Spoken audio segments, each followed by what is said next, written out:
Advocate chamber for legal help में एक मुलाकात का सिलसिला लगातार जारी है और उसी कड़ी में आज हम आपको लेकर चलते हैं अभिषेक त्रिवेदी के पास, जो कि हाई कोर्ट में प्रैक्टिस करते हैं और हाई कोर्ट एडवोकेट अभिषेक त्रिवेदी से करेंगे हमारे सहयोगी ज्ञान प्रकाश एक मुलाकात। तो बने रहिए हमारे साथ और देखिए ज्ञान प्रकाश की खास मुलाकात अभिषेक त्रिवेदी के साथ। नमस्कार दोस्तों, मैं हूं ज्ञान प्रकाश। आज आपको ऐसी शख्सियत से परिचय कराने जा रहा हूं जो हाई कोर्ट में हैं। आइए मिलते हैं उनसे और जानते हैं उनके जीवन के बारे में, कहां से कैसे शिक्षा दीक्षा हुई उनकी और कैसे वकालत के पेशे में आए। आज हमारे बीच में है, आइए जानते हैं उन्हीं की जुबानी। सर, आपका गुड नेम? अभिषेक त्रिवेदी। सर, आपकी प्रारंभिक शिक्षा दीक्षा कहां से आरंभ हुई और वकालत के पेशे में कैसे आए? प्रारंभिक शिक्षा तो हमारी जो है सरस्वती शिशु मंदिर जो है मोहम्मदी, हमारा डिस्ट्रिक्ट लखीमपुर खीरी पड़ता है, तो वहाँ से हमारा जो है शुरुआती शिक्षा रही। उसके बाद में वहीं इंटर कॉलेज में आगे की पढ़ाई करके यहाँ शाहजहाँपुर एसएस लॉ कॉलेज से जो है हमारा LLB हुआ। उसके बाद में LLM जो है HNBG गढ़वाल यूनिवर्सिटी उत्तराखंड से है, हमारा केंद्रीय विश्वविद्यालय से। तो उसके बाद में जो है फिर तैयारी में रहे, उसके बाद प्रैक्टिस में आ गए और हाईकोर्ट में प्रैक्टिस कर। सर, वकालत के पेशे में अपना आदर्श किसको मानते हैं? मेरे आदर्श अगर देखा जाए वकालत के प्रोफेशन में तो मेरे पिता हैं, क्योंकि वो भी जो है प्रैक्टिस करते हैं हमारे यहाँ सिविल कोर्ट मोहम्मदी में। तो उनकी संघर्ष की कहानी एक बार मैंने सुनी थी उनकी जवानी, तो वो भी चाहते थे कि जो है जुडिशरी की लाइन में जाएं LLB करने के बाद, लेकिन कुछ परिस्थितियां ऐसी रहीं जिस वजह से वो जो उन्हें प्रैक्टिस में आना पड़ा और उन्होंने जो है जुडिशरी की लाइन को छोड़ के फिर केवल प्रैक्टिस में आ गए, तैयारी छोड़ के। तो कुछ परिस्थितियों में वो भी LLM वगैरह करना चाहते थे लेकिन नहीं कर पाए। तो वहीं से उनकी कहानी सुनने के बाद मुझे लगा कि मुझे LLM करना चाहिए। तो मैंने तैयारी की और मेरा LLM में सिलेक्शन हुआ। फिर मैंने LLM किया। फिर उसके बाद में जो है उनका सपना था कि मैं कहीं बाहर जाऊं, थोड़ा नाम करूं उनका।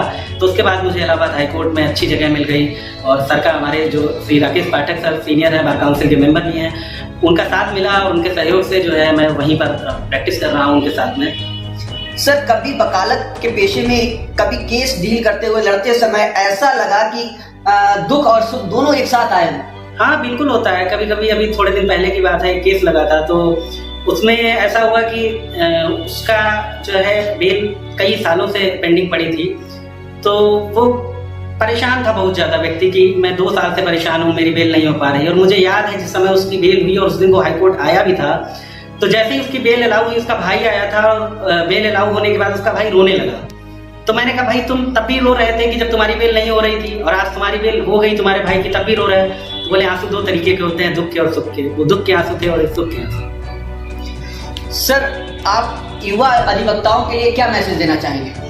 युवा अधिवक्ताओं के लिए मेरा सिर्फ एक ही मैसेज है कि मेहनत का जो है कोई, आप अगर कामयाबी हासिल करना चाहते हैं तो उसका कोई शॉर्टकट नहीं होता है। आपको कठिन संघर्ष करना पड़ेगा, उसके बाद में ही आप आगे बढ़ सकते हैं। हम लोग भी बहुत छोटे से शहर से, जो गाँव कस्बे से निकल कर आज हाई कोर्ट में प्रैक्टिस कर रहे हैं। तो अगर आपको अपना नाम करना है, अपने परिवार का नाम करना है, आगे कुछ करना है, तो आपको संघर्ष करना पड़ेगा और उसका कोई शॉर्टकट नहीं है।